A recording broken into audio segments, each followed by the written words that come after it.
우리 마가복음 4장 한번 보십시다. 비유를 보면 예수의 사역이 압축되어 있는 겁니다. 하나하나 이야기인데 이야기는 시작과 중간이 있고 끝이 있거든요.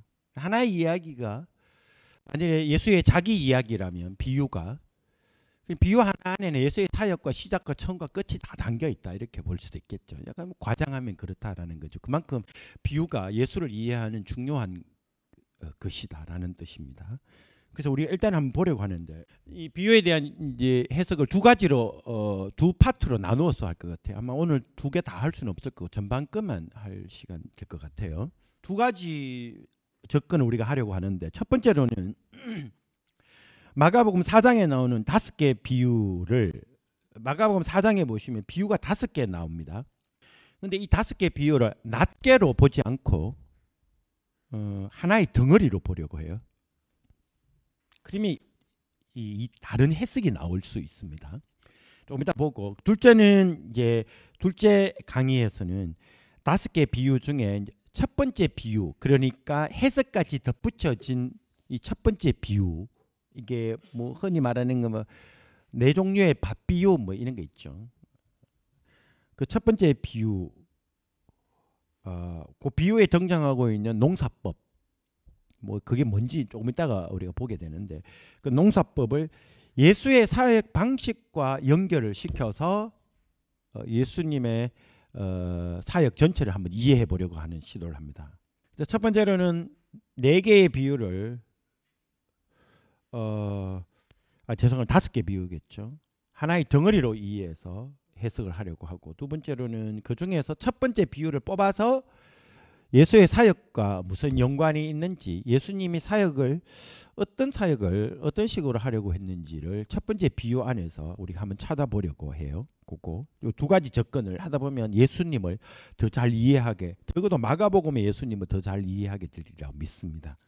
그래서 첫 번째 해석은 마가의 의도에 집중되어진 해석입니다. 왜냐하면 저는 예수님이 마가복음 4장에 나오는 5개의 비유를 어느 날 하루 만에 1시간 만에 한꺼번에 다 이야기했다고는 보지는 않습니다.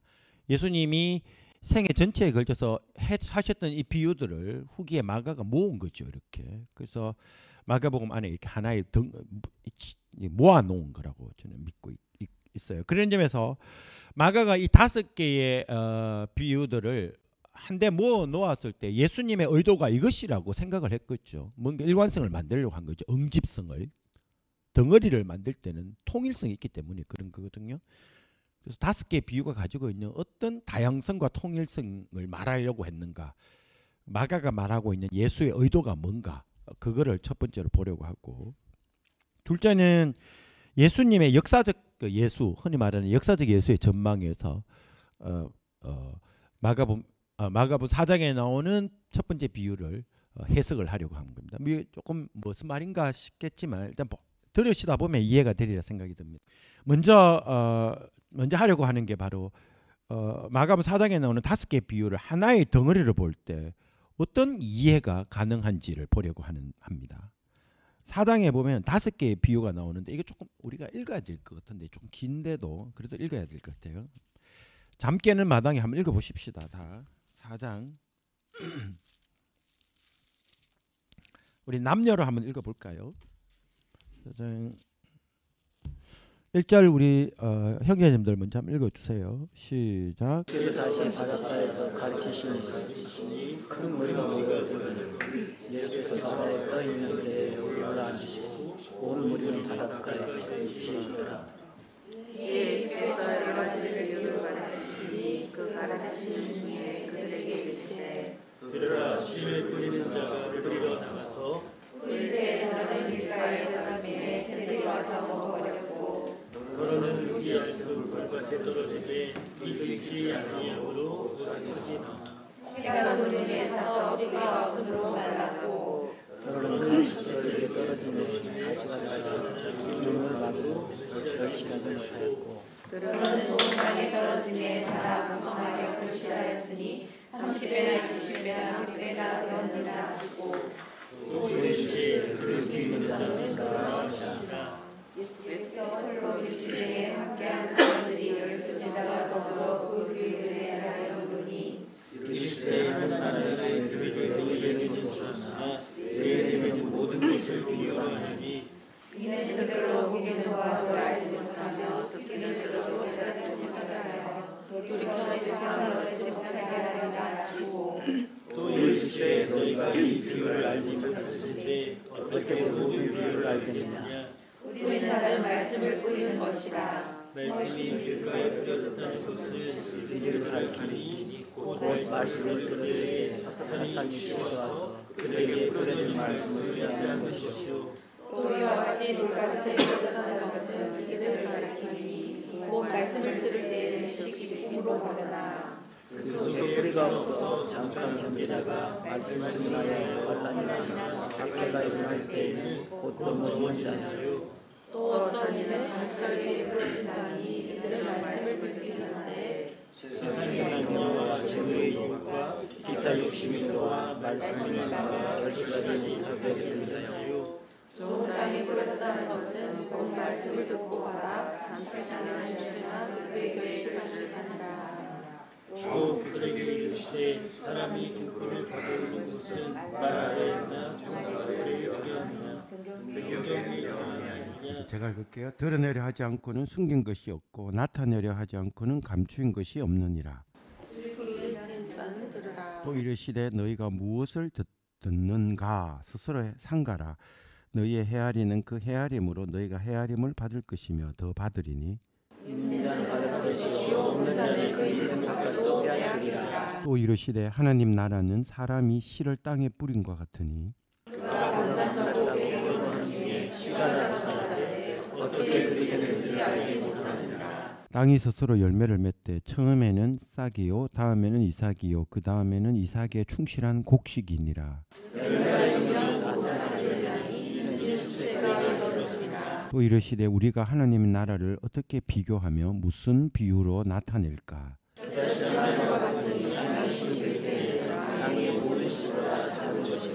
신긴 후에는 자라서 모든 풀보다 커지며 큰 가지를 내느니 공중의 새들이 그 그늘에 깃들일 만큼 되느니라. 아멘. 여기까지 하겠습니다. 방금 보면 총 5개 비유가 나오는데 첫째는 4종류의 땅에 떨어진 씨 비유입니다. 그 둘째 비유는 보시면 등불 비유예요. 셋째는 헤아림의 비유라고 말하는데 이걸 흔히 척정 비유라고 말해요. 넷째는 스스로 자라나는 씨 비유. 다섯째가 겨자씨 비유. 이렇게 5개가 있습니다. 마가가 이 5개의 비유, 예수님의 생애에 걸쳐서 여러 번 반복하셨던 것이라고 보여지는 이 비유들을 5개로 모아서 4장에다가 배치시켜 놓은 것이죠. 마가가 뭔가 예수님의 뜻이라고 믿고 있는 바를 말하기 위해서입니다. 마가가 이렇게 예수의 뜻을 말하기 위해서 5개 비유를 한데 모아 놓은 것은 이제 이걸 읽는 사람들이 비유를 이해할 때 낱개로 이해하지 말고 한 비유를 이해할 때는 다른 비유와의 관계성 속에서 이해하라는 뜻이에요. 낱개로 있을 때는 아닌데 모아질 때는 그런 해석이 가능하기 때문입니다. 하나를 보더라도 전체 속에서 보라는 이야기예요. 그리고 전체를 하나로 보고 낱개를 전체와 연관시켜 보라는 것입니다. 그래서 이제 우리는 이 5개의 비유가 어떻게 흘러갔는지 그 흐름을 따라 다른 비유와의 관계성 속에서 하나의 비유를 하나씩 찾아가 보려고 해요. 첫 번째 보시면 첫 번째 비유가 나오는데 예수님은 한 사람이 땅에 씨를 뿌리는 비유를 말씀을 하십니다. 근데 여기서 씨를 뿌릴 때 밭에 뿌리지 않아요. 밭이라고 우리 번역에는 뭐라고 되어 있나요? 밭이라고 되어 있죠. 그렇죠? 밭, 돌밭, 그렇죠? 가시밭. 그런데 헬라어에 보면 이 밭이라는 용어가 따로 있는데 여기서 사용되는 헬라어는 밭이 아니라 땅입니다. 땅을 가리키는 게라는 게 있어요. 게라는 말은 땅이에요. 땅. 밭이 아니고. 그럼 나중에 이제 두 번째 강의할 때 제가 좀 더 설명을 드리도록 하겠습니다. 그래서 여기서 뿌려지는 이제 씨는 뿌려지는 곳은 이제 땅이고, 그 다음에 제 말은 뿌려지는 씨는 뭐 하나님 나라 말씀이라고 이해할 수가 있고 쉽게 나와 있죠. 그리고 씨를 받는 땅은 하나님 나라 말씀을 접하는 사람, 이렇게 쉽게 이해되어질 수 있습니다. 이런 메타포는 쉽게 연결짓기가 가능했죠. 근데 중요한 거는 씨가 땅에 안착하고 나서 보니 땅이 다 같은 땅이 아니에요. 이제 여기서부터 이제 이상한 일이 생기는 겁니다. 선포된 하나님 나라 말씀에 대한 사람들의 반응이 다 같지 않아요. 여기서 의문이 생기기 시작해요. 능력의 그 밸런스가 씨에 있으면 다르더라도 변력시켜 나가야 되는데, 이게 씨가 하나님 나라 능력의 말씀인데 씨가 땅에 딱 떨어져 보니까 씨의 종류가 다르고 종류가 다름에 따라 씨의 운명이 다 달라져요. 이게 첫 번째 비유의 핵심입니다. 그러니까 일단은 이제 보면 하나님 나라 말씀에 대한 하나님의 나라에 대한 사람들의 반응이 다 같지 않다라는 것이죠. 사람은 같은데 반응이 다릅니다. 뭐 쉽게 말하면 길가와 같은 반응이 있고, 비유적으로 말하면 그 예수님의 의도니까. 그 다음에는 돌밭과 같은 또 반응이 있고, 그 다음에 가시떨기와 같은 반응이 있고, 그 다음에 마지막에는 좋은 땅과 같은 반응이 나타납니다. 연결이라 생각해야 돼요. 시 전체 5개가 연결되어 있는 것처럼, 다시 제가 이야기했는데 이거 놓칠 수 있는데, 첫 번째 비유 안에 나오는 4종류의 땅 비유도 이게 다 연결되어 있다고 생각을 해야 돼요. 길가와 같은 사람이 영원히 길가로 남는 게 아니에요. 이 비유 요지는 그렇게 안 됩니다. 나중에 한번 보셔요. 뭔가 진행이 있고 발전이 있습니다. 씨가 떨어진 그 땅이 너무 딱딱하다. 이게 포인트가 그겁니다. 여러분, 길가와 같은 거, 메타포가 지향하는 바는 딱딱함입니다. 딱딱함. 그리고 마가복음에서 이 딱딱함은 전문 용어의 완고함으로 표현되어져요. 어떤 사람의 마음의 완고함 이렇게 나오거든요. 제자들도 그 한 부류가 돼요. 바리새인들의 마음도 완고하고. 뭐 어쨌든 간에 씨가 떨어진 땅은 너무 딱딱한 까닭에 결국에는 어떻게 되는가 하면 새가 와서 콕 주워 먹어버립니다. 문제는 어디 있을까요? 땅의 딱딱함이 있습니다. 뭐 사람들이 너무 많이 밟혀서 그런지, 너무 많이 무시를 받아서 그런지, 아니면 너무 많이 실망했기 때문에 그런지 웬만하게는 반응을 안 해요. 이렇게 더 이상 기대를 하지 않는 거죠. 어쨌든 간에 너무 많이 들어서 또 익숙해서 그런지 모르겠어요. 하여튼 왜냐하면 그걸 다 말하지 않으니까. 일단 현상만 이야기, 딱딱해졌어요. 그 과정이 실망 때문인지 상처 때문인지 무시받아서 그런지, 그래서 뭐 더 이상 그래서 기대를 안 해서 그런지, 아니면 너무 많이 들어서 익숙해서 그런지, 어쨌든 간에 이제는 씨가 먹히지 않아요. 그래서 길가에 씨가 떨어져도 이제 이 씨는 그냥 통통 이렇게 굴러다니다가 이 운명이 바람 한 점만 불어와도 길가에 떨어진 씨의 운명은 바뀝니다. 결국 이 씨의 운명은 한 점 바람에 의해서 바뀌게 돼요. 그 큰 능력의 말씀인데, 바람이 날아오면 날아가 버립니다. 아니면 그 바람 따라 날아온 새에 의해 삼켜버립니다. 땅이 씨를 삼키지 않자 새가 삼켜버립니다. 문제는 딱딱함입니다.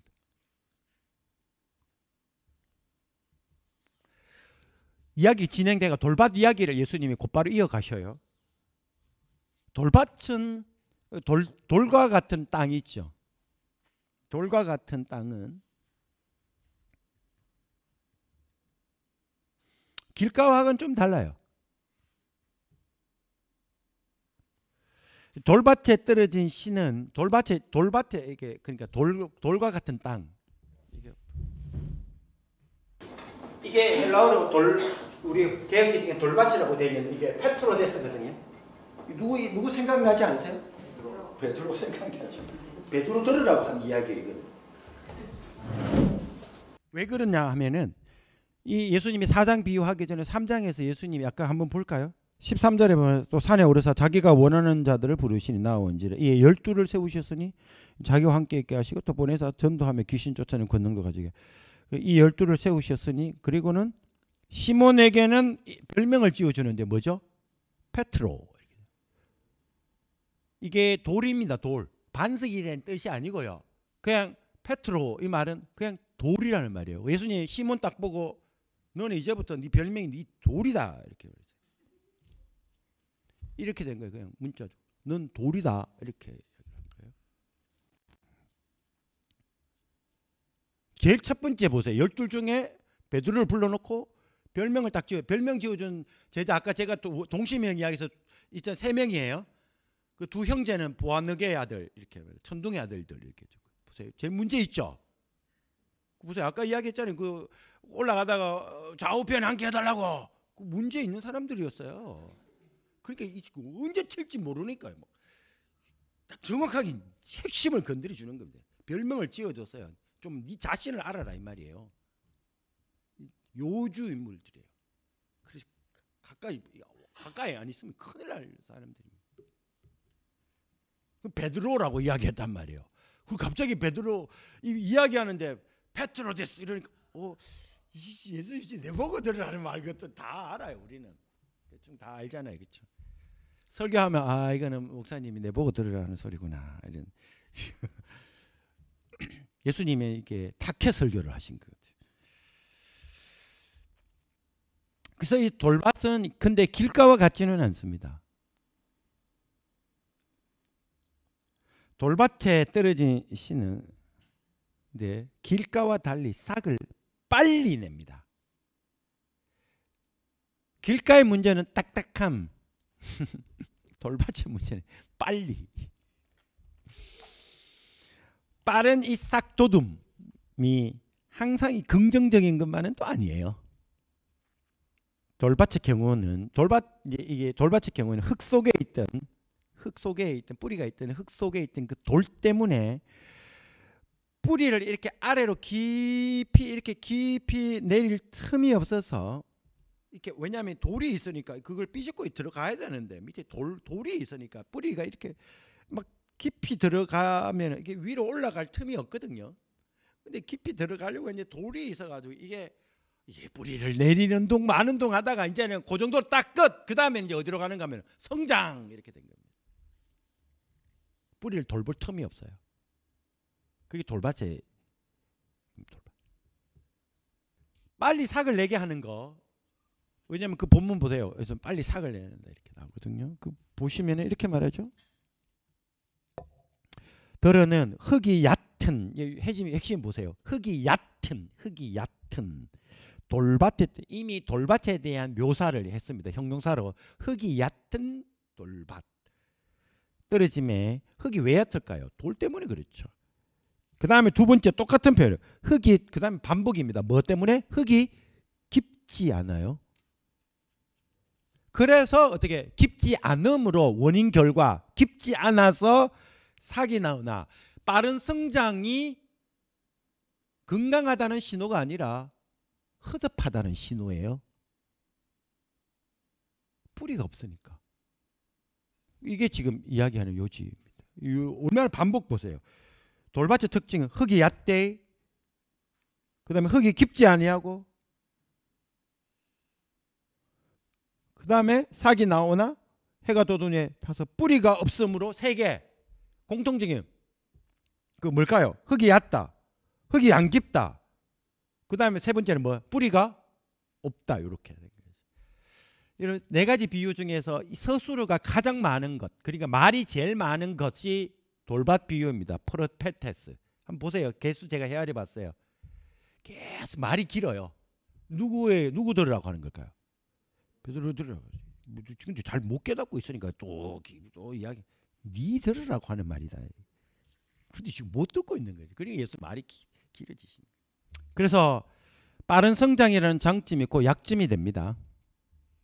이게 굉장히 중요한 겁니다. 장점이 약점이 돼요. 태양이 내리쬐을 때 흙이 깊지 못해서 씨는 뜨거운 태양을 견디지 못해서 말라버립니다. 이 보십시오. 식물에 있어서 최고의 영양분의 원천이 태양인데 영양분의 원천이 재앙이 돼요. 원천이 태양이 문제가 있나요? No. 뿌리가 없는 게 문제예요. 길가는 끝이 딱딱했는데 돌밭은 속이 얕아요. 씨를 받지만 깊이 품지 못합니다. 깊이 오랫동안 품지 못한다는 것, 그게 바로 돌밭의 문제입니다. 그래서 태양, 곧 환란과 박해가 오면, 이제 나중에 해석에 따르면 환란 어려움이 이렇게 조금 오면은 뭐 관계의 어려움이나 경제적인 어려움이나 신앙의 어려움이나 아니면 정신적인 어려움이나 신체적인 육체적인 어려움이 오면 영혼 깊숙한 곳에 자리 잡지 못한 말씀이 말라버리기 시작하는 거죠. 육체의 정신의 환경에 어려움이 닥치는데 마르는 것은 말씀이에요. 로고스가 씨가 마르는 거죠. 이렇게 몸이 아픈데 영혼이 죽어가는 거하고 똑같은 거죠. 태양이 에너지인데도 그게 하나의 재앙이 되는 겁니다.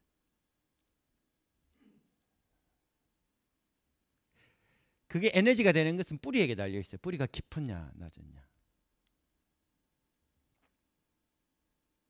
이제 셋째는 가시떨기인데, 가시떨기가 있는 땅은 수용성이 굉장히 좋습니다. 뭐든지 심기만 하면 다 자라요. 덕분에 가시까지 쑥쑥쑥 자랍니다. 이렇게.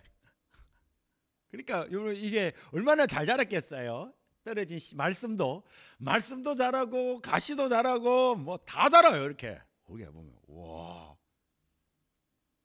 들어와가 뭐 신천지도 쑥쑥 뭐 잘 들어오고 뭐 새신자도 들어오고 와 이거 그게 보세요. 이렇게 성성성성 뭐 크지가 않은 거하고 똑같은 거예요. 다 잘 자라요. 다 행복하고. 그래서 높은 수용성 때문에 씨도 가시도 잡초도 다 함께 잘 자랍니다. 그러다가 이제 처음에는 모르지만 어느 정도 시간이 지났을 때 이제 문제가 생깁니다. 이거는 분별력 없는 땅의 수용성. 분별해서 받아들일 걸 받아들이고 해야 되는데 분별력 없이 무조건적인 수용성. 이 가시떨기의 문제예요. 그래 이 분별력 없는 수용성 때문에 무럭무럭 자라났던 이 가시가 때가 되면 이게 끝이 뾰족해지기 시작해요. 처음에는 무르거든요. 탱자나무 보시면 굉장히 물러요. 가시가. 근데 조금 지나면 이렇게 딱딱해지거든요. 끝도 점점 뾰족해지고 그리고 예리해집니다. 그리고는 어떻게 될까? 점점 자라서 옆에 자라고 있는 그 씨 있죠. 씨에 자란 생명나무, 생명 열매 그걸 콕콕 찌릅니다. 이제 한두 번도 아니고 이 가시의 찌름이 계속 반복되면 숨이 콱콱 막혀요. 그러다가는 씨의 숨이 한숨이 됩니다. 사는 게 아니에요. 가시 때문에. 그러다 결국에 어떻게 기운이 다 빠집니다. 이렇게 계속 찔려 보세요. 기운이 다 빠집니다. 그리고 결국 말라 죽습니다. 예수님은 가시가 염려라고 말을 해주고 있어요. 그 뒤에 한번 보세요. 염려. 하나 둘 염려 생각 이 일 저 일 찾아오면 떨쳐버리지 않고 다 품고 큐티하듯 묵상하고 그 사람이 왜 그런 말을 했는지 계속 묵상하고 밤에도 주야로 묵상하고 뜻이 이럴 거야 무시한 거야 해보세요. 저도 뭐 그런 경향이 있습니다. 사람 죽습니다. 한숨을 바뀝니다. 자신이 한 모든 말과 다른 사람이 한 모든 말을 말씀 묵상하듯이 하죠. 그러다 보면 이제 염려가 염려를 낳고 근심이 근심을 낳습니다. 이렇게 복잡해진 생각으로 말씀을 이렇게 복잡해진 생각이 있으면 말씀을 묵상할 틈이 없어요. 사실 그렇잖아요. 뭐 다 똑같습니다. 생각도 안 되죠. 기도도 깊이 못 들어가고 수용성 덕분에 그렇습니다. 염려 없으면 또 말씀 묵상도 잘해요. 우리는 그게 우리지 않아요. 가시들기와 조금만 염려가 딱 오면은 이렇게 깊이 못 들어가요. 또 그거 묵상한다고 이제 말씀을 제껴놓고 그거 묵상. 우리 다 그랬겠죠. 저도 그렇고. 사실 들어온 말씀의 씨는 묵상으로 숨을 쉬고 자라하는데도 그 씨를 품은 사람이 묵상을 얻고 한숨만 쉬면서 염려합니다. 그러다 보면 씨의 숨구멍은 점점점 이렇게 좁아집니다. 이렇게 숨구멍이 점점점 좁아져요. 한숨 많이 쉬보세요. 그러다 보면 어떻게 될까요? 점점점 일찍 노화가 와요. 시들다가 어느새 숨통이 꽉 막혀가지고 죽습니다. 이게 본문에 보세요. 딱 그겁니다. 들어는 가시 뜰기에 떨어짐에 가시가 자라 기운이 뭡니까? 숨이죠. 숨. 기운.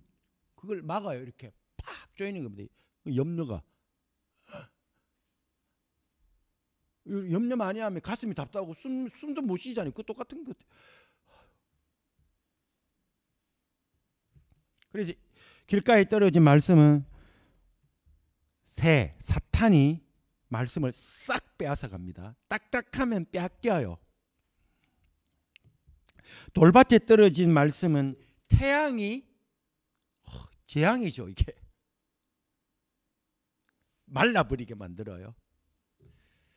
가시떨기에 떨어지시는 가시 염려, 숨통이 막힙니다. 그래서 여기서 새 사탄, 태양 환란, 가시 염려 이렇게 예수님의 비유적으로 연결짓기를 딱 해주셨어요. 오직 단 하나만 살아남습니다. 좋은 땅입니다. 좋은 땅의 조건이 무엇인지 본문이 말 안 해요. 아무리 봐도 좋은 땅이 조건이 없습니다. 어쨌든 간에 비유적으로 봤을 때 연결짓기를 한다면 좋은 땅의 조건은 뭐가 없는 겁니다. 뭐가 없는 거? 딱딱함이 없는 거, 해결된 것. 두 번째로는 얕음이 해결된 것. 세 번째로는 무조건적 수용성이 없어져 분별력이 생기는 것. 그게 좋은 땅의 조건이에요.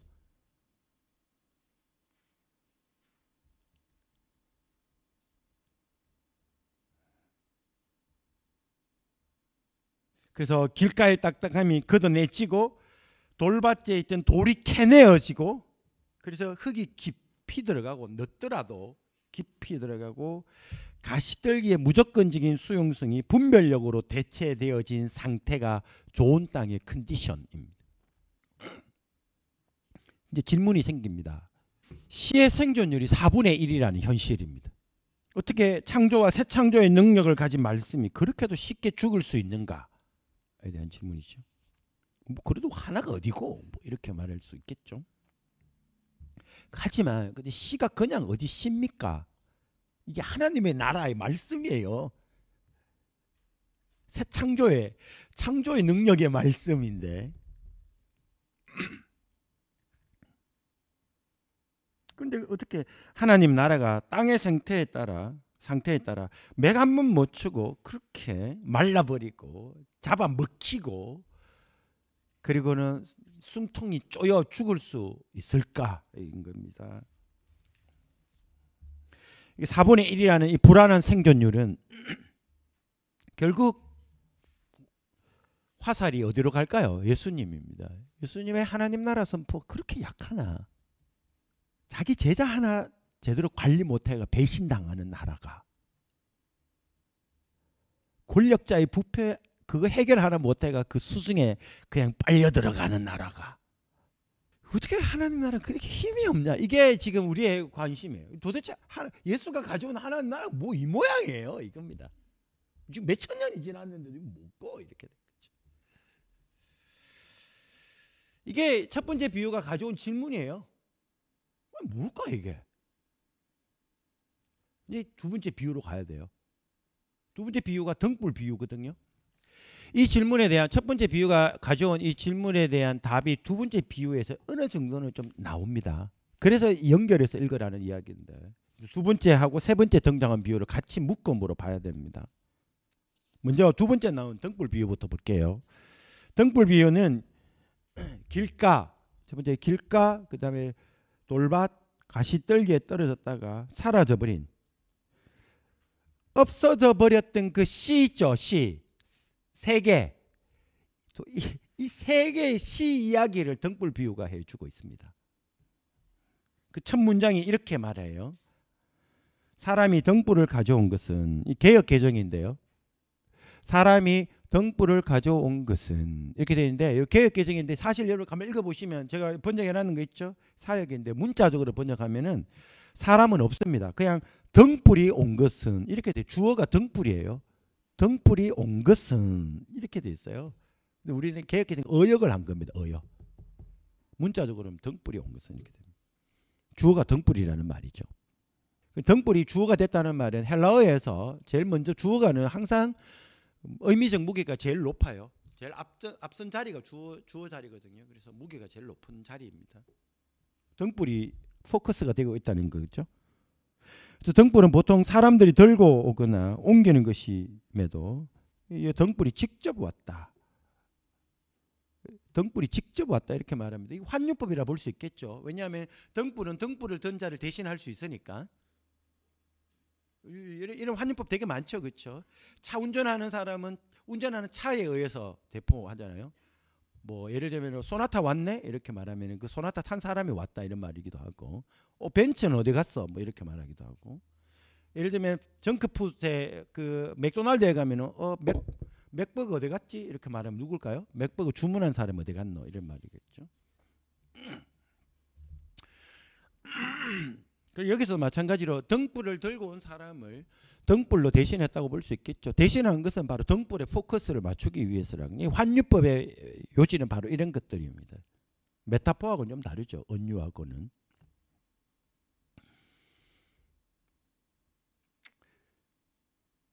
자, 이래처럼 등불을 주어로 삼은 것은 바로 등불이 가리키는 바를 말하고 싶었기 때문이죠. 등불을 통해서 뭔가를 말하고 싶다 이런 거겠죠. 4장에 나오는 비유들의 주제가 여러분 뭘까요? 특히 마지막에 나오는 두 가지 비유에 말하기 전에 예수님이 하셨던 말이 반복적으로 했던 말입니다. 30절 보세요. 또 이르시되 우리가 뭐? 하나님의 나라. 이거 보세요. 그리고 26절도 또 이르시되 하나님의 나라는 이렇게 되죠. 마지막 결론 부분 5개의 비유의 마지막 결론 2개를 말할 때는 하나님의 나라 이렇게 이야기를 했거든요. 그런 점에 왔을 때 이게 한 덩어리로 보고 마지막에 이게 나왔다라는 말은 결론적으로 하고 싶었던 말을 마지막에 언어적으로 명시화했다 이렇게 볼 수 있어요. 그러면 앞에 나오는 5개 이야기 전체가 하나님의 나라 주제와 연결되어질 수 있다. 이런 해석이 저는 가능하다고 믿어요. 자, 그렇다면은 등불이 왔다 할 때 온 등불은 뭘 가리킬까요? 하나님의 나라를 가리키는 다른 표현이죠. 은유적으로 표현한 거죠. 혹은 하나님 나라를 선포하신 예수님 자신을 가리킨다고 볼 수 있을 것 같아요. 그리고 등불이 왔다는 것은 하나님의 나라가 왔다고 볼 수도 있고, 아니면 하나님의 나라를 선포자 자신이 왔다 이렇게 볼 수도 있겠죠.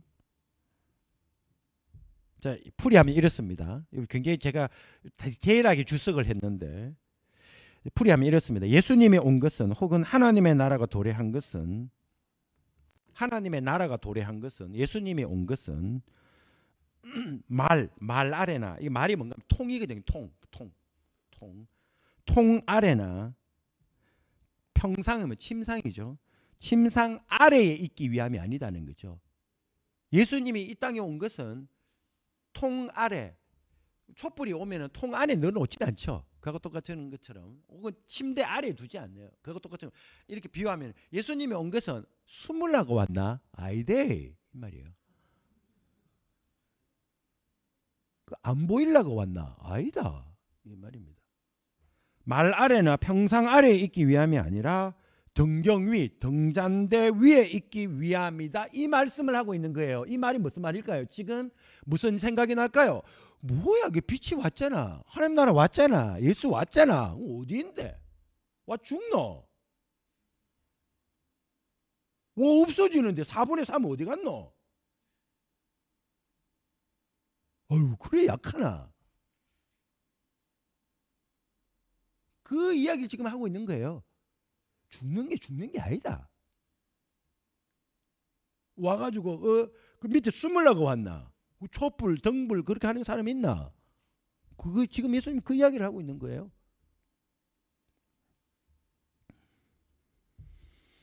그래서 예수님 온 것은 등경 위에 등잔대 위에 있기 위함이다. 이걸 생각해래. 예수께서 이 말씀을 네 종류의 땅에 떨어진 12유 직후에 하셨다라는 점을 잊지 않아야 돼요. 연결되어 있다고 제가 처음에 전제를 했거든요. 등불이 잠시 보이지 않게 등경 아래 있었더라도 반드시 빛이 올라간다. 우리를 기억하라는 겁니다. 무덤에 들어가자. 끝이 아니대.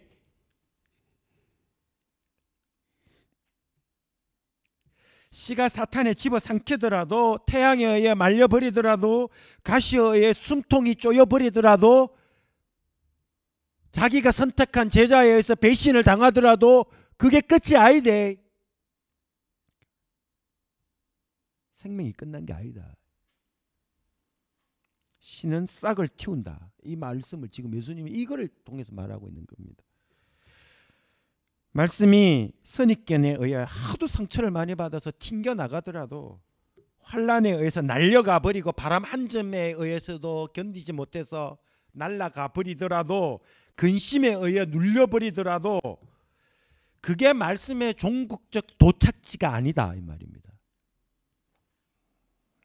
시의 생명력 하나님의 나라는 그렇게 쉽게 끝나는 게 아니다. 그 말입니다. 이게 지금 등불 비유가 하는 말이에요. 그러면 왜 그렇게 쉽게 4분의 3이 죽나요? 왜 그렇게 사라져 버리나요? 이 질문에 대한 답이 22절에 나오는 22절을 누가 한번 읽어보실래요? 이게 조금 번역이 좀 어려운데 일단 누가 한번 읽어보실래요? 드러내려 하지 않고는 숨긴 것이 없고 나타내려 하지 않고는 감추인 것이 없느니라. 제가 이 번역을 새롭게 했는데 숨겨진 것은 이게 보시면은 이게 그리스어로 뭐 문법 가지고 설명이 충분히 가능하지만 어쨌든 간에 쉽게 번역하면 이렇습니다. 숨겨진 것은 반드시 드러나게 될 것이고 비밀스러운 것은 반드시 명백해질 것이다. 들을 게 있는 자는 들어라 이 말이에요. 이거는 지금 예수님 자기 이야기예요. 이 비유는 예수 자기 이야기, 남 이야기가 아니에요. 내 이야기를 지금 비유에 담아낸 겁니다. 그래서 등불 비유는 말합니다. 씨가 사라진다고 사라지는 게 아니다. 씨가 사라지는 것은 파라독스죠. 드러나기 위함이다. 침묵하는 것은 밝히 알도록 하기 위함이다. 제대로 알기 위함이다. 이렇게 말하는 거죠. 죽는다고 죽는 것이 아니라 다시 되살아나기 위함이다. 등불 비유는 그러므로 앞선 비유 있잖아요. 그거를 다시 해석하게 하고 우리 삶에 떨어졌다가 사라져 버린 것 같은 하나님의 나라를 다시 내다보게 만들어요. 이렇게 아이고 네 종류의 땅 비유 보고 이제 아이고 뭐 이러고 하다가 갑자기 등불 비유 보고 다시 읽기 시작해요. 이렇게 절망 속에서 희망을 다시 보게 만드는 거죠. 씨에 사라지면 멸망이 아니라 열매 맺을 준비하는 거다 이 말이에요. 이제 완전히 각도가 바뀌기 시작했어요. 사라짐이 준비하는 게 돼 이 말입니다. 새에 의해 삼켜버린 씨는 다시 배설물과 함께 나와서 그 자리에서 생명의 꽃을 피울 것이다 라는 기대를 가지고 나오죠. 강아지 똥 그 선생님 갑자기 생각이 안 나네요. 강아지 똥 그 동화 그림책 그쵸? 아 이름 뭐죠? 네, 권정승 선생님. 왜 생각이 안 나? 권정승 선생님. 신실한 그리스도인이시잖아요.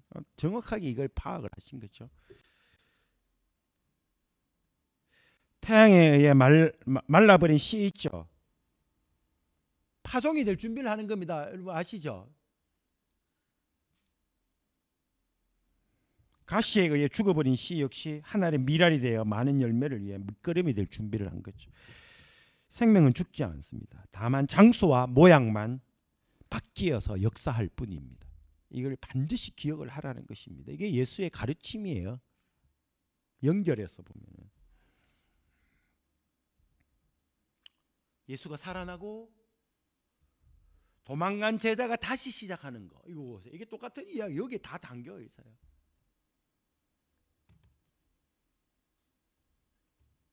이제 세 번째 비유가 뭔가 하면 헤아림의 비유인데, 이 비유는 4장 4장에 나오는 5개의 비유 중에 딱 정확하게 중앙에 있어요. 헤아림의 비유. 헤아림의 비유 앞에 2개 비유 있고 자기 뒤에 2개 있어요. 이게 이 헤아림의 비유가 센터죠, 센터. 뭘까요, 도대체? 중간에서 예수님이 무슨 말씀을 하고 싶었던 걸까요? 라고 마가가 해석을 한 걸까요? 그래서 예수님은 지금 마가에 따르면 이 비유를 통해 중앙에 나오는 비유를 통해서 앞에 나온 2 비유를 되돌아보게 하고 뒤에 나오는 2 비유를 내다보게 만들어요. 리트로스펙트하고 프로스펙트하고 이렇게 말하죠. 반추하게 하고 예상하게 하고 이렇게 되는 거죠. 이게 중간에 있는 비유의 역할입니다.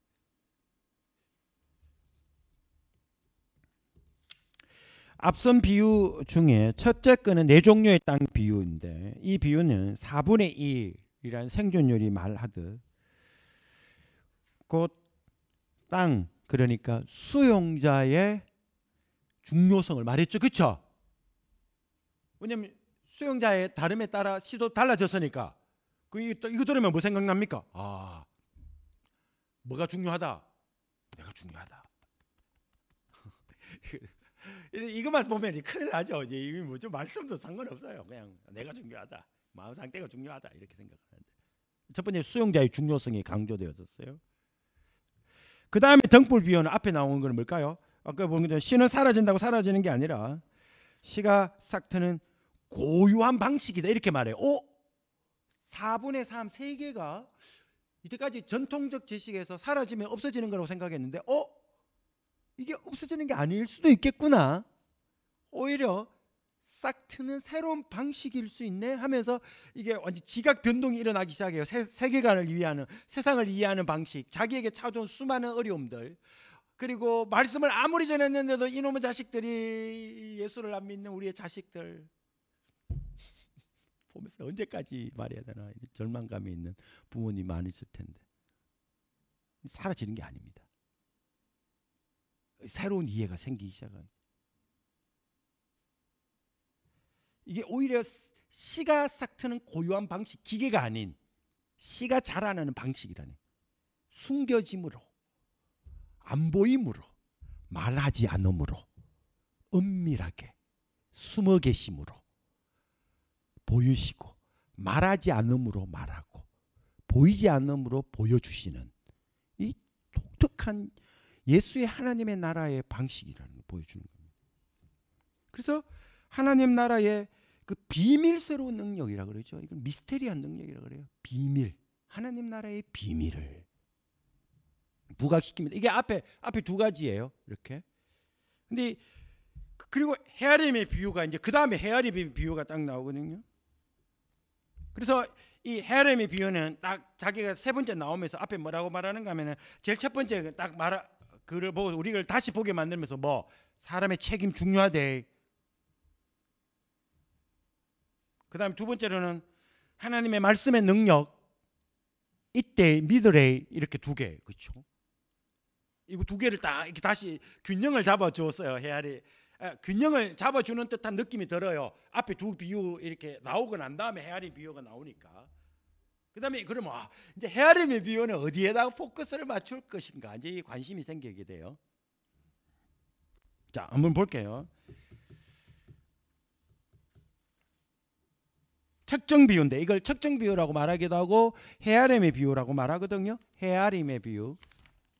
왜냐하면 이 측정이라는 말이 메저링, 영어로 말하면 메저링인데 메리조라는 말이거든요. 그리그로 말하기도 그런데, 측정하다, 헤아리다 이 말이 뭡니까?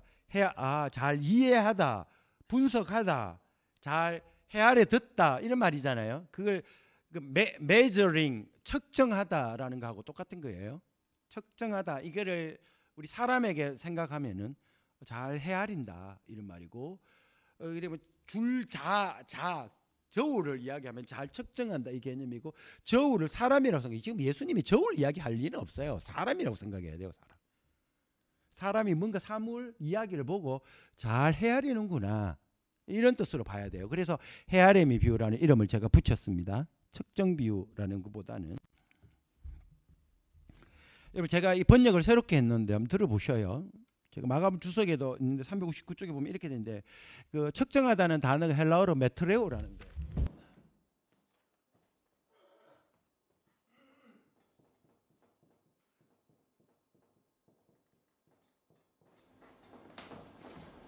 영어에 메트로라는 뭐 있죠. 그거 음악 할 때 그거 미트로라 그러나요? 피아노 칠 때 메트로 그래요. 똑딱 똑딱 그거. 그거 이 그릭에서 나온 거예요. 메트레오 이게 측정하다 이런 말이에요. 제가 한번 읽어볼게요. 그대들이 듣고 이해하는 만큼, 이해하다는 말을 제가 측정이거든요. 메트레오라는 거 보세요. 그대들이 이해하는 만큼, 측정하는 만큼 이런 말입니다. 제가 지금 줄자를 생각 안 하고 사람을 생각했어요. 그들이 듣고 이해하는 만큼 하나님이 깨달음을 주실 것입니다. 여기서 측정될 것입니다. 이거를 제가 바꿨어요. 이게 뭡니까? 측정하는 만큼 측정될 것입니다. 이 말이잖아요. 그렇죠? 측정하는 만큼 측정될 것입니다. 이거를 어떻게 되는가 하면 여러분들이 듣고 이해하는 만큼 뒤에 측정될 것이라는 말은 수동태예요. 수동태. 내가 측정하는 만큼 당신도 측정되어질 것입니다. 이 말은 마태복음에서는 다른 뜻으로 쓰여서 네가 비판하면 비판받는데 이렇게 이야기됐죠. 맥락이 달라요. 지금은 같은 걸 가지고 맥락이 다르면 뜻이 달라지거든요. 여기서는 보세요. 첫 번째는 측정은 능동태, 두 번째 거는 수동태예요. 그럼 내가 능동적으로 뭔가를 헤아리는 만큼, 측정하는 만큼 측정되어진다는 말은 헤아려질 것이다. 깨달음이 올 것이다. 이런 말입니다. 무슨 말이 이해되었죠? 듣고 이해하는 만큼 하나님이 여러분들에게 깨달음을 주실 것입니다. 그 다음에 두 번째, 게다가 이해하는 자에게는, 여기서 이해하는 자는 메트레오입니다. 측정하는 자에게는 이렇게 됐는데, 이해하는 자에게는 이해하는 양 그 이상의 풍부함 깨달음을 주실 것입니다. 셋째, 그 말씀을 듣고 품는 자는 깨달음을 얻을 것이지만 품지 않는 자는 그 들은 것조차 사라지게 될 것입니다. 여러분 우리 헤아림의 비유 개역개정에 뭐라고 번역된지 한번 해석했는지 한번 읽어볼까요? 누가 한번 읽어보실래요? 네, 그 24절이죠. 누가 읽어보세요? 또 이르시되 너희가 무엇을 듣는가 스스로 삼가라. 너희의 헤아리는 그 헤아림으로 너희가 헤아림을 받을 것이며 또 받을 이해됐죠? 이해되었죠? 어떻게 되나요? 너희의 헤아리는 그 헤아림으로 너희가 헤아림을 받을 것이요. 첫 번째는 헤아린다 이렇게 돼 있죠. 그렇죠? 헤아리는 것으로 헤아림을 받을 것이다. 너희가 헤아리면은 나중에는 헤아림을 받는다 이 말입니다. 근데 이 헤아림을 이해라고 해 보세요. 헤아리다 이해라고 생각을 해 보세요. 이해하는 만큼 이해가 되어질 것이다. 누가 이해할까요? 하나님이 이해를 하신다는 말이죠. 하나님이 우리에게 이해를 주신다는, 깨달음을 주신다는 말이에요. 일단 제가 그렇게 번역을 했는데, 근데 마지막에는 보세요. 재밌는 것은 우리 개역개정에도 번역이 이렇게 됐겠죠. 너희의 헤아리는 그 헤아림으로 너희가 헤아림을 받을 것이며, 마지막에는 하나 주면 하나 받죠. 그렇죠? 그런데 이상하게 마지막에 어디요? 하나 줬는데 하나 주고 난 다음에 그 다음에 어떻게 되죠? 하나 더 줘요. 여러분 뭔가 지금 감이 오지 않으세요? 우리의 책임이 진짜 중요해요. 우리가 수용하면은 그게 내게 돼요. 반박하면은 사라져요. 내가 하는 만큼 내가 얻는구나 이렇게 생각했는데 세상은 그렇게 간단하지가 않아요. 근데 했는 만큼 받는 게 아니라 마지막에는 어떻게 됐죠? 하나 더 줘요.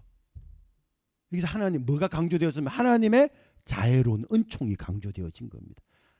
하나님의 주권이 강조되어, 인간의 책임에서 하나님의 주권적인 역사가 강조되어진 것이죠. 비유가 말하는 바는 하나님이 깨달음을 주시는데, 이게 수동태로 된 측정될 것입니다는 신적 수동태로 하나님이 측정한다. 그러니까 우리가 듣고 이해하는 만큼 주신다. 이렇게 제가 번역을 했습니다. 저는 이게 옳다고 믿어요. 그러니까 듣고 이해하는 만큼 하나님이 깨달음을 주신다면, 아까 하나 왔잖아요. 받아들였죠. 그러면 그 열매를 맺어요. 그 얼마나 좋습니까? 그렇죠? 사람이 해야 하는 일은 무엇이겠는가? 이런 질문이 나와요. 들어온 씨를 이해하고자 끝까지 품는 거겠죠. 왜냐하면 이걸 품어야 어떻게 되죠? 그 다음에 열매를 맺으니까. 이게 내가 안 품으면 다 사라지니까. 앞서 비유를 통해서 배웠던 바입니다. 빨리 삭을 내려고 서두르거나 삭이 났는지 어쩐지 알아보려고 호미로 땅을 파보면 끝장난다. 기다리라. 지금 그 이야기가 계속 진행되고 있습니다. 씨의 생명력을 품고 반드시 씨는 자라난다. 아까 4분의 3이 없어진다고 없어지는 게 아니다. 끝까지 품으라. 안 보이게. 저기 밑에 빨리 자라나서 위쪽으로 성장이 없다고 해서 자라지 말고 끝까지 땅 깊이 파라. 그래 안 보이더라도 끝까지 참으라 이렇게.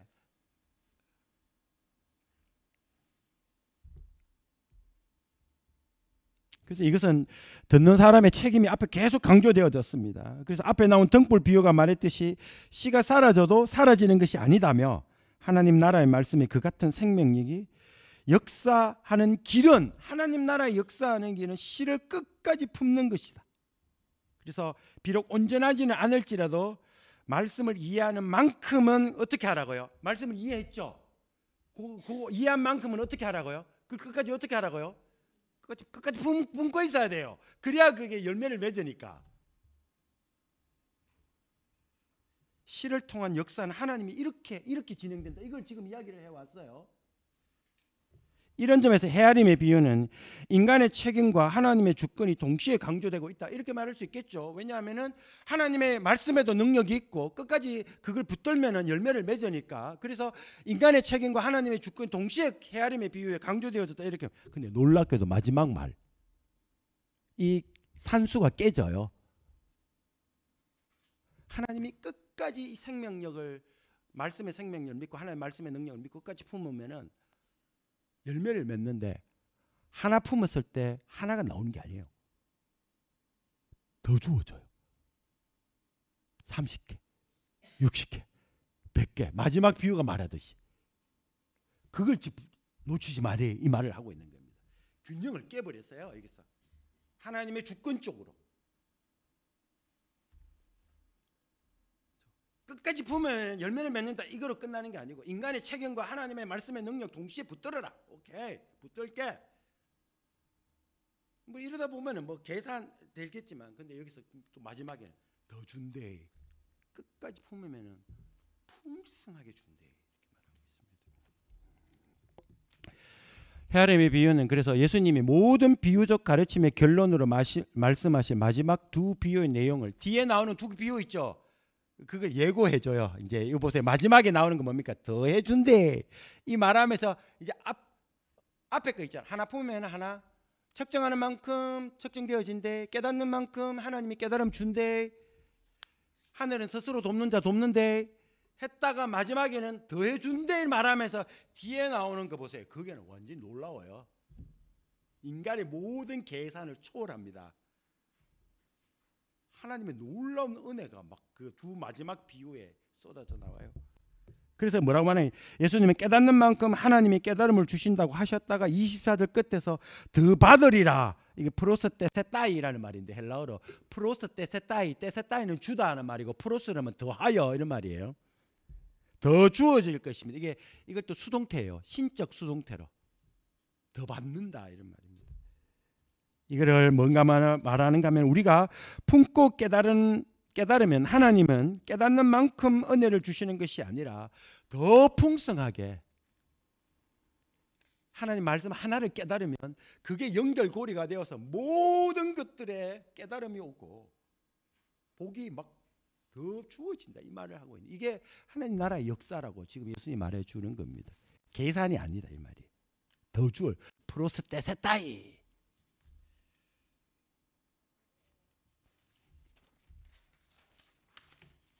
이걸 우리는 카리스라고 부르죠. 은혜의 창조적 능력이라고 불러요. 은혜는 줄 때는 무조건적으로 주지만 받고 나면은 없던 걸 있게 만들고 자격 없는 자를 자격 있게 만들고 생명 없는 자를 생명 있게 만드는 게 은혜예요. 줄 때는 무조건적으로, 받고 나면은 뒤끝 장렬해요. 은혜는. 예수님 왜냐면 변력시켜 나가니까. 이게 은혜입니다. 함부로 받으면 안 되죠. 그래서 헤아림의 비유는 처음 두 개 인간의 책임과 하나님의 주권의 균형을 말했다가 그걸 무너뜨립니다. 하나님은 우리가 일하는 만큼 일하시는 게 아니라 일한 만큼 일상의 역사를 베푸시는 은혜로운 분이다. 이게 헤아림의 비유의 포인트입니다. 우리가 이해하는 만큼만 받는다면 우리가 어찌 하나님 나라 비밀을 다 깨달을 수가 있겠습니까? 그래서 시의 운명은 인간의 태도에 달려 있다는 반쪽 이야기예요. 반쪽입니다. 시의 성장과 자라남은 오직 하나님의 역사에 의해 진행된다. 이거를 가능성을 열어놓도록. 그럼 어떻게 진행되는데? 뭘까? 마지막 두 이야기다 하고 예수님 이제 들려주십니다. 자, 10분 남았는데 저 5분 만에 하고 5분 일찍 마칠게요. 두 마지막의 비유 두 개는 뭔가 하면 저절로 자라나는 씨 비유 하고 겨자씨 비유예요. 이름이 굉장히 재밌죠. 저절로 자라나는 씨 비유 그리고 겨자씨 비유 이렇게 됩니다. 예수님은 마지막 두 비유를 통해서 앞선 세 비유의 최종적 결론 내리셔요. 저는 결론이라는 말이 아까 어디서 알 수 있는가 하면 앞에 세 비유에서는 하나님 나라 말 안 했는데 이제 예수님 마지막 결론은 하나님 나라라는 말 하고 싶었던 말을 명시하죠.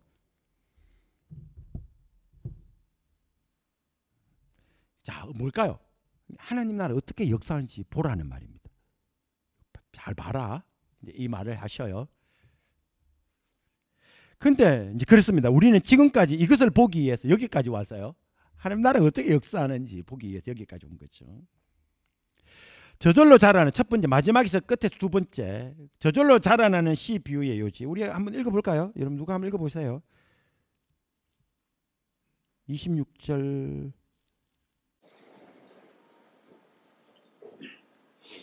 또 이르시되 하나님의 나라는 사람의 씨를 땅에 뿌린 것 같으니 그가 밤낮 자고 깨고 하는 중에 씨가 나서 자라되 어떻게 그리 되는지를 알지 못하느니라. 땅이 스스로 열매를 맺되 처음에는 싹이요 다음에는 이삭이요 그 다음에는 이삭이 충창 곡식이라. 열매가 익으면 곧 낫을 되느니 이는 추수 때가 이르렀습니다.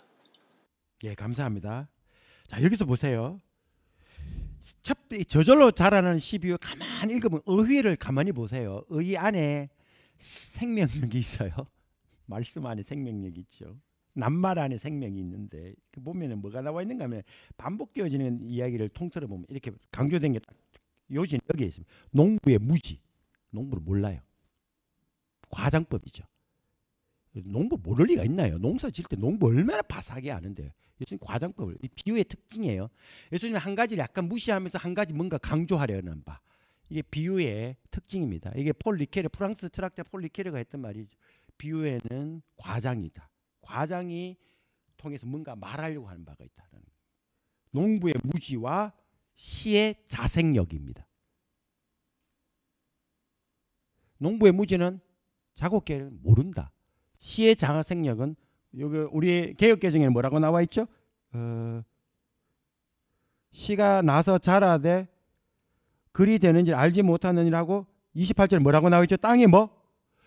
스스로라는 말이 나옵니다. 이게 신약성에 딱 한 번밖에 안 나와요. 아우토마토라는 말이군요. 아우토마테라는 아우토마테. 영어에 아우토 있죠? 아우토.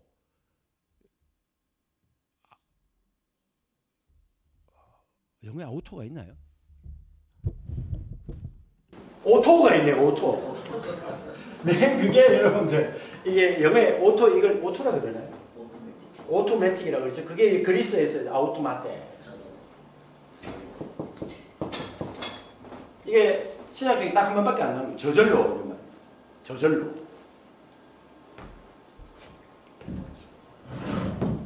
농부의 무지와 시의 자생력이 비교했습니다.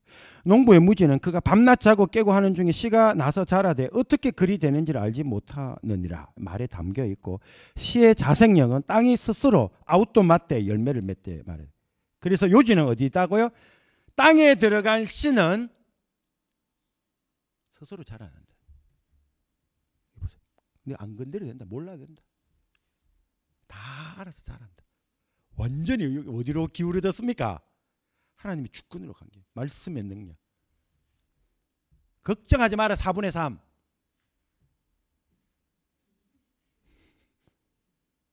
다 알아서 잘한다 이런 말. 갑자기 분위기가 이렇게 돼버렸어요. 뒤쪽에 아우토마테. 마지막 겨자씨 비유. 겨자씨 비유 요지는 신은 unexpected라 그래요. 예상을 뛰어넘어요.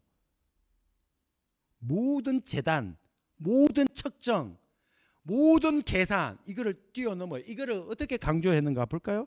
역예상이라 그러거든요. 이걸 counter expectation이라고 하는데 역예상. 씨가 땅에 심길 때에는 땅 위의 모든 씨보다 가장 작지만 이게 미크로테론이라고 됐거든요. 미크로는 말이 영어에 마이크로 있죠. 마이크로. 가장 작은 이게 비교급이 최상급을 나타내는 비교급은 가장 작지만 최상급을 나타내는 비교급. 가장 미크로테론, 마이크로테론 이렇게 돼. 미크로테론 이렇게 가장 작지만 일단 심긴 후에는 모든 풀보다 더 커지며 큰 가지를 내어 결국 공중의 새들이 그 그늘에 깃들일 만큼 된다. 이게 보십시오. 아무도 기대 못합니다. 결과를. 그 다음 단계는 아무도 expectation 못해요. 누구도 종잡을 수 없습니다. 누구도 컨트롤 안 돼요. 4분의 3 죽었다? 그거는 네 계산이다 이렇게 본 거죠. 하나님 나라 진행은 인간의 기대를 넘었습니다. 누가 무덤이 하나님의 모태가 될 수 있다고 상상할 수 있었겠습니까? 누가 죽어서 들어간 곳이 살아서 새 창조의 모습으로 나올 문이 될 수 있다고 생각했겠어요? 그래서 씨가 사라지면 생명 꺼진다라고 생각하지만 예수님은 겨자씨 비유를 통해 우리의 그런 예상을 뒤엎으라 이렇게 말씀하십니다. 이게 사고 체계를 바꾸라는 겁니다. 씨는 죽는 것이 죽는 게 아니라 사라진다고 사라지는 게 아니십니다. 씨는 죽지 않고 스스로 자라되 우리가 모르는 가운데 우리의 예상과 달리 자라난다. 그걸 말하는 겁니다. 염려라는 가시에 찔려 말씀의 기운이 죽어버린 것 같지만 그렇다고 내 안에 심겨진 말씀이 죽는 게 아니고 오히려 그 죽음이 하늘의 미랄이 되어 염려를 죽이고 나와 가족 그리고 이 땅에 하나님 나라를 이루는 계기로 하나님이 바꾸실 것이라 믿고 살아라고 예수님 마지막 비유로 도전하고 있는 겁니다. 자, 여기 보십시오. 마지막 우리가 총 5개의 비유가 이렇게 막 집약되어 있어요. 덩어리로. 이 비유를 읽을 때 여러분 이거를 낱개를 읽지 마시고 첫 번째 비유도 읽을 때도 이게 이제 우리가 내일 공부를 하게 될 겁니다. 낱개로 읽지 마시고 5개 비유도 전부 다 연결. 하나를 읽을 때 전체를 보고 읽고 전체를 읽을 때 개별을 생각을 하고 이렇게 해야 돼요. 이게 해석학적인 생각입니다. 그래야 뭔가 보이기 시작을 해요. 그게 마가가 비유를 모아놓은 이유이고 예수님의 의도라고 마가가 우리에게 들려주고 있는 것입니다. 그래서 흐름을 가만히 보시면 5개의 비유의 흐름. 인간의 태도가 가지는 중요성. 처음에 시작했어요. 쭉. 그리고 하나님 나라 말씀의 능력. 그 다음 또 이야기를 했거든요. 등불이 와서 숨겨진다고 숨겨지는 게 아니대. 이렇게 말했거든요. 그래서 어쨌든 간에 첫 비유인 4종류의 땅에 떨어진 비유는 인간의 태도에 따라 씨의 운명이 달라지는 걸 통해 가지고 말씀이 역사하는 데 있어서 그리고 하나님 나라가 진행하는 데 있어서 인간이 얼마나 중요한가 이거를 강조했어요. 하지만 마지막 비유부터 처음 말고 마지막의 2 비유를 통해서는 말씀이 역사하고 하나님의 나라가 역사하시는 인간 무지 완전히 인간 몰라도 된다. 스스로 잘 알아서 한다. 이렇게. 반대의 이야기를 해요. 반대. 그리고 인간의 예상도 뛰어넘어라. 이렇게. 예상하지 마라. 모르는 게 종말을 기다리는 태도라고 예수님 말해 몰라야 된다 이렇게 말했잖아요. 똑같은 거죠. 그래서 인간의 무지와 인간의 예상의 한계가 강조되면서 하나님의 나라는 하나님의 말씀의 능력과 생명력에 따라 단계적으로 성장해 간다.